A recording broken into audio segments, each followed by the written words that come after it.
Welcome to the exhibition It's a Small World. My name is Tina Midtgaard and I'm the project manager and curator from Danish Design Center on this project.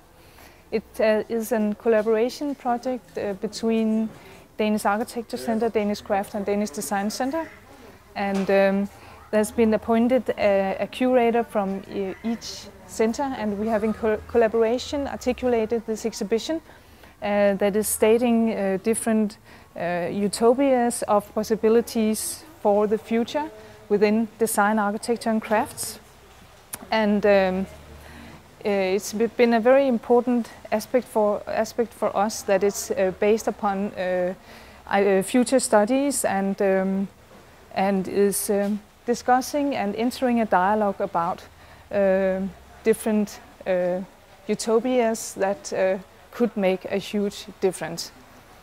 We have articulated 6 scenarios that have been filtered through these 4 themes: sustainability on a very human scale, new craftsmanship as an example of how the old craftsmanship can become a very strong driving force through and via new technology and new methods of working. The first scenario, We're So Normal, consists of 3 projects. Cadby, an organic clothing company, and also Christine Jensen, landscape architect. And what's common for all these 3 projects is that they create huge changes for community and individuals, but by very simple means. And for example, the swing is a symbol of joy and happiness and playfulness, and is a very clear example of how very simple gestures can make big differences. If, for example, this was positioned in the home of an elderly that was slightly disabled, this could give this person a better quality of life by having this slight move and dynamic motion possibility in the home. Expanding tradition is a scenario that is based on the Danish tradition. This is what we are very, very good at. We have a strong tradition from the 50s in with remarkable architects and designers. And we have, as a crafts curated person, we have Louise Campbell, who works very much with digital crafting and new technology. And a strong example in this scenario is how this traditional brick, custom-made brick, has been used and formed the basis for this modernistic piece of architecture by Lundgaard and Traunberg. It's a new playhouse that has just been erected in Copenhagen, and it's a very fine example of how new craftsmanship has been incorporated in a modern project.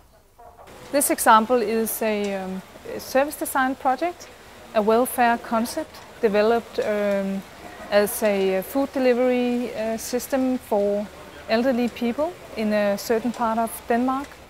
And what is especially interesting about this project is the research period and how they have focused on the users and incorporated them in the whole design process.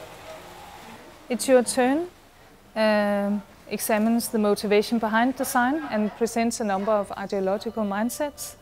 It is showing designers and architects that are really pushing the boundaries of how design disciplines are normally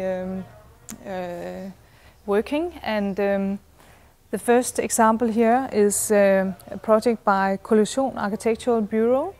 It's called Revolver. What are you going to do about it? And it's exploring and focuses on the idea of citizen participation in decision making in larger projects the implementation of larger projects in society. Over here we have another project, the Danish flag in silk paper by Raka, Design and Architectural Office. And this is questioning our national identity, and of course it's a free-to-take object that you can decide yourself how you would like to bring it with you, fold it or use it as a hat or whatever. Pluralis chair by Cecilie Mans.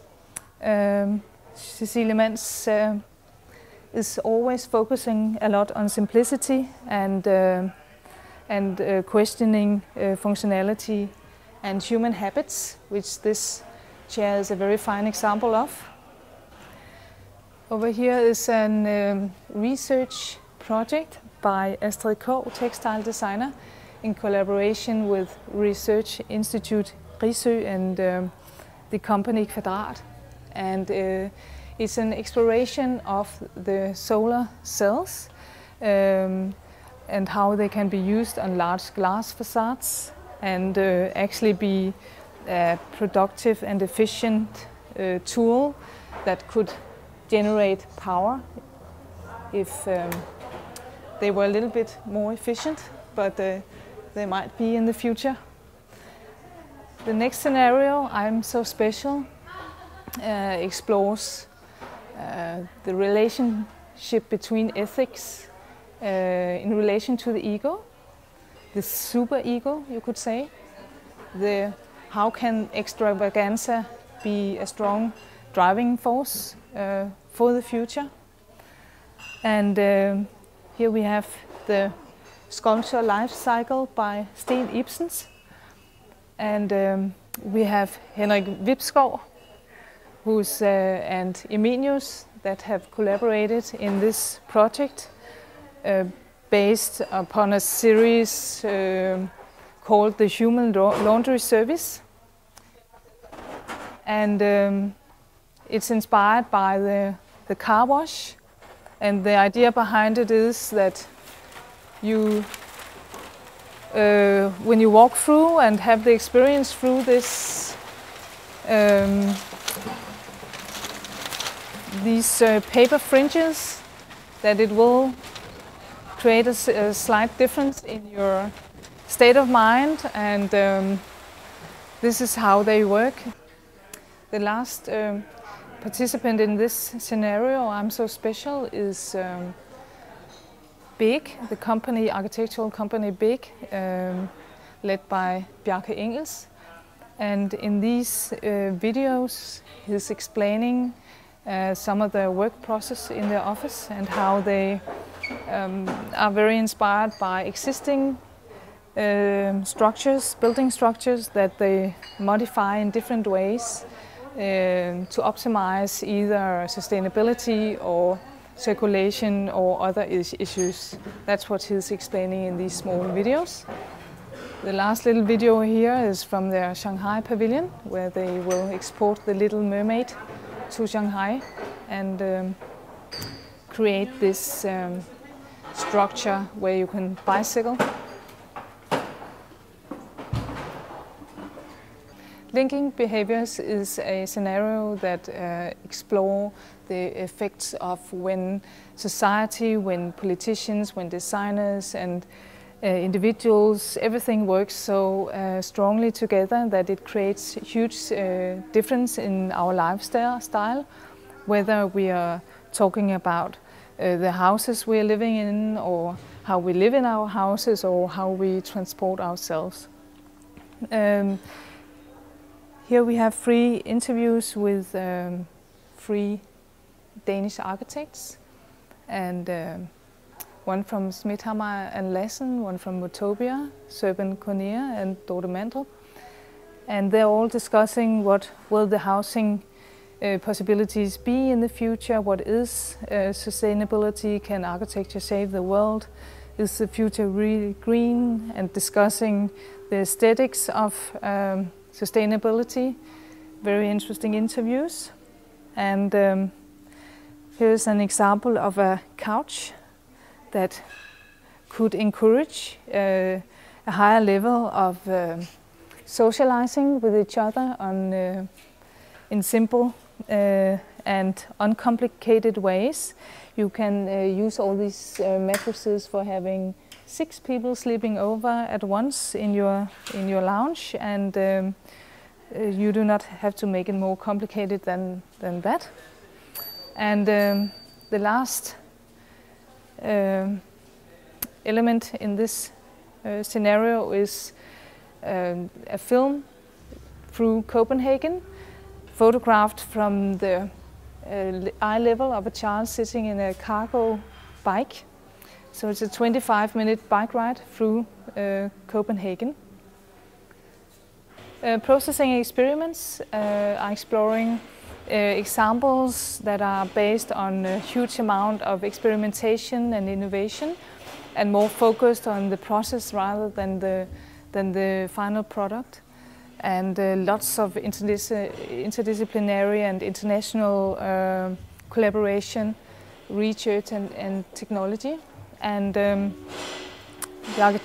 architecture example in this scenario is 3 times Nielsen, one of the largest architectural companies in Denmark, that also works a lot with research and develop many non-standardized and customized building components that they use in their architecture. And the craftsperson in this scenario is Mathias Bengtsson, one of the only craftspersons that I know that work very, very digitally in his process from beginning to the end. And that is whether he's working on a very, very small scale, or if he's working on a very, very large scale.